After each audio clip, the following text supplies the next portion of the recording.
Hey guys, welcome back to our YouTube channel Tech and Cryptos. Today in this video, let's learn about how to remove end-to-end encryption and Messenger. So let's get started. At first, let's get into Messenger app. So here it is. Now click on this three-line icon in the top left and click on the settings icon over here, and we'll be able to see secret message over here. And if you do not see it, we can get back and get into the chat.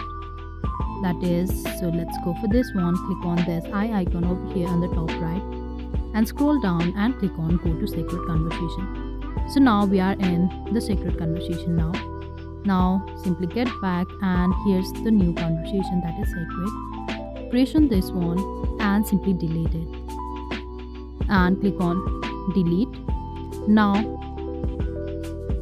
So now your secret conversation, that is end-to-end encryption, is finally deleted or removed. So that is all. I hope you liked the video. Please do like and subscribe. Thanks for watching.